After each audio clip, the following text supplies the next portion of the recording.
Good morning student. कल हम class 6 का चैप्टर 3 पढ़ रहे थे, गणेश शंकर विद्यार्थी। तो इस पाठ में हम गणेश शंकर विद्यार्थी हैं, उन्होंने देश के लिए कैसे काम किया, उनका जीवन किस प्रकार से था, उसके बारे में परिचय प्राप्त कर रहे थे।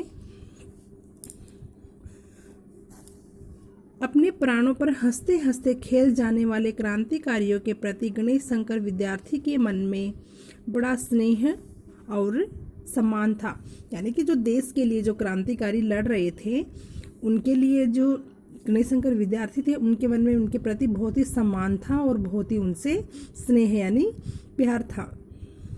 उन्होंने सदैव संकट की घड़ी में उनकी सहायता की तथा मार्गदर्शन दिया, और जब भी उनके वो किसी परेशानी में होते थे क्रांतिकारी, तो गणेश शंकर विद्यार्थी थे, इनकी हमेशा सहायता करते थे, उनका मार्गदर्शन भी करते थे, यानी उन्हें रास्ता भी दिखाते थे।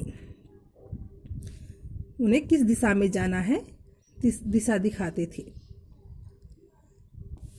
क्रांतिकारी प्रताप के कार्यकाल के एक कमरे को अपनी शरण स्थली बनाते थे, और जो क्रांतिकारी थे, ये जो प्रताप का जो कार्यालय था, वहाँ पे एक कमरा था, उस कमरे को अपनी शरण स्थली बनाते थे, यानी वहाँ पे आके वो रुकते थे। कोई भी परामर्श उनसे लेना होता था तो ये प्रताप के कार्यालय में आके एक कमरे में बातें किया करते थे।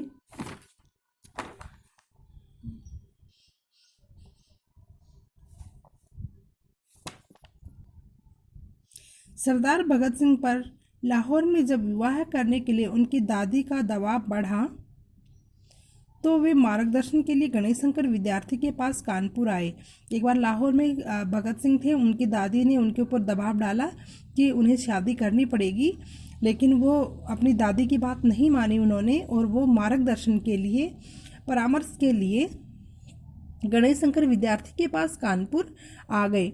उन्होंने सरदार भगत सिंह को परामर्श देते हुए कहा, यानी उनको सलाह या समझाते हुए कहा, भगत सिंह को कहा था, युवक देखो, स्वतंत्रता के लिए काम करना एक परवाने की तरह होता है।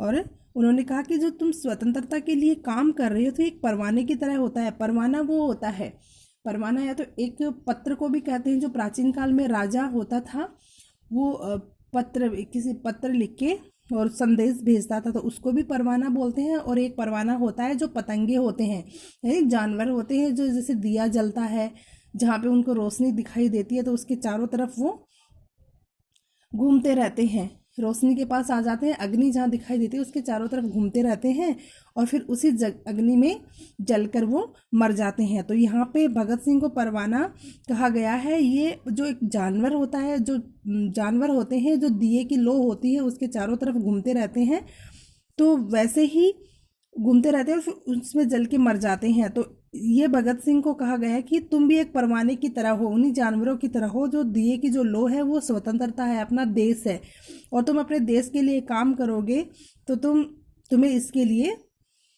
मरना पड़ेगा, तो तुम कभी भी मर सकते हो। इसलिए उन्होंने शादी करने के लिए भगत सिंह को मना कर दिया था। जो समा को प्यार करता है, यानी कि समा अग्नि होती है, जो परवाना होता है, जानवर होता है, वो समा को प्यार करता है, उसमें जल के मर जाता है, और समा की लपटों में जलकर मर जाता है। भगत सिंह उनके सम्मुख नतमस्तक हो गए, और भगत सिंह थे वो उनके सम्मुख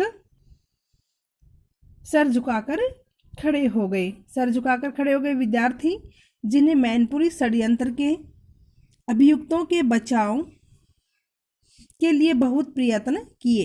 1927 में जब काकोरी षड्यंत्र के अभियुक्तों के साथ कारागार में दुर्व्यवहार किया गया और वे अनशन करने पर बाध्य हो गए, तो विद्यार्थी जी ने तत्कालीन होम मेंबर को अनेक चिट्ठियां लिखी और तार भेजे। गणेश शंकर ने क्रांतिकारी ठाकुर रोशन सिंह की विधवा की पुत्री के विवाह में अड़ंगा डालने वाले दरोगा को खूब डांटा फटकारा।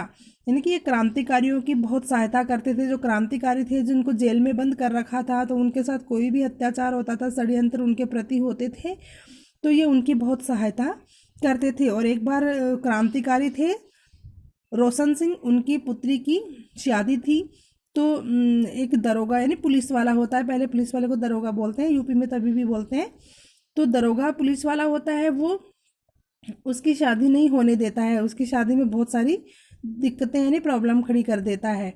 तो गणेश शंकर विद्यार्थी को इसका पता चलता है, वो उसके पास जाते हैं और उसे बहुत डांटते हैं।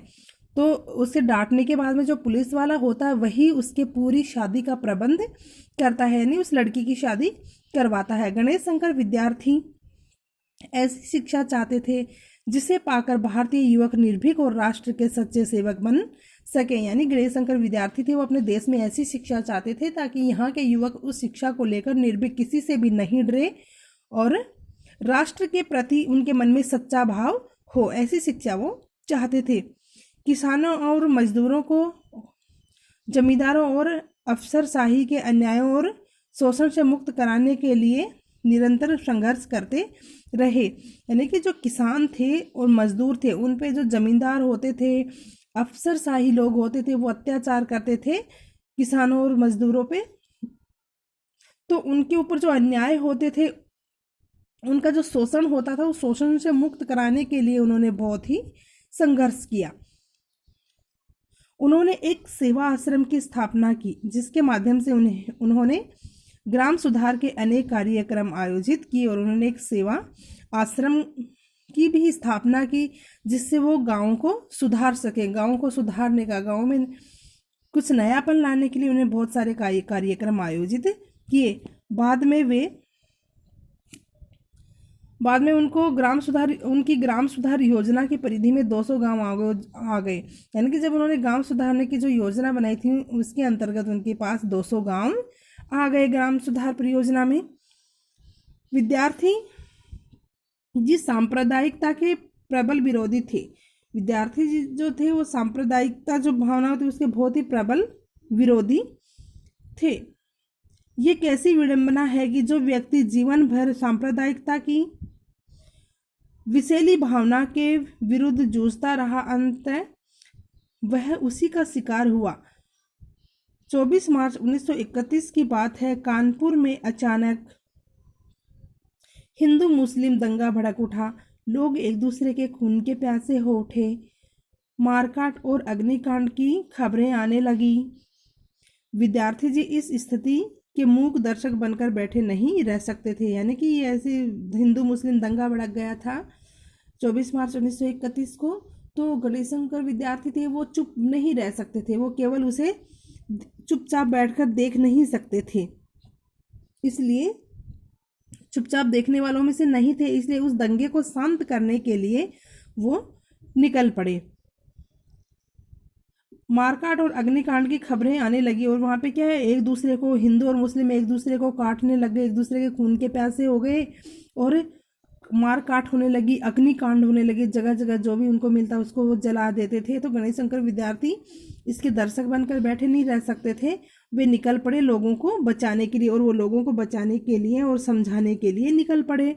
वे स्वयं को बचा नहीं पाए, खुद को नहीं बचा पाए, दंगे का शिकार हो गए और दंगे में उनको भी मार डाला। 25 मार्च 1931 को उन्होंने आत्मोत्सर्ग कर दिखाया। यानी कि आत्मोत्सर्ग यानी बलिदान, यानी 25 मार्च 1931 को उन्होंने अपना बलिदान कर दिया। उनके कथनी और करने में अंतर न था, यानी उनके कहने और करने में कोई अंतर नहीं था। जो वो कहते थे वो हमेशा करके दिखाते थे। गणेश शंकर विद्यार्थी जैसे लोग बिरले ही होते हैं। गणेश शंकर विद्यार्थी जैसे लोग बहुत ही कम संख्या में होते हैं, बहुत ही कम होते हैं। ऐसे लोगों के लिए किसी राष्ट्र को हजारों वर्ष तक प्रतीक्षा करनी होती है और ऐसे व्यक्ति की प्राप्ति के लिए कि हमें गणेश शंकर विद्यार्थी जैसा व्यक्ति मिले, ऐसे व्यक्ति के लिए राष्ट्र को, देश को प्रतीक्षा करनी होती है। आपको अपनी नोटबुक में शब्दार्थ करने हैं। कटिबद्ध यानी पूरी तरह तैयार, विभूति महान व्यक्ति, अभाव कमी, अभिव्यक्ति प्रकट करना, विलक्षण अनोखी, सक्रिय क्रियाशील, परामर्श सलाह है, बाध्य मजबूर कर देना, विडंबना मजाक, विरले यानी बहुत कम संख्या में, मूक दर्शक चुपचाप देखने वाला, सदैव हमेशा, स्रोत साधन बहुमुखी, कई दिशाओं में प्रयुक्त, प्रयोग की गई, प्रतिभा बुद्धि मार्गदर्शन, दिशा दिखाना, नतमस्तक सिर झुकाना, निर्भीक बिना डर के संघर्ष, टक्कर लेना, क्षमा, लव, निराकरण, समस्या का हल निकालना, दूर करना, ये सब।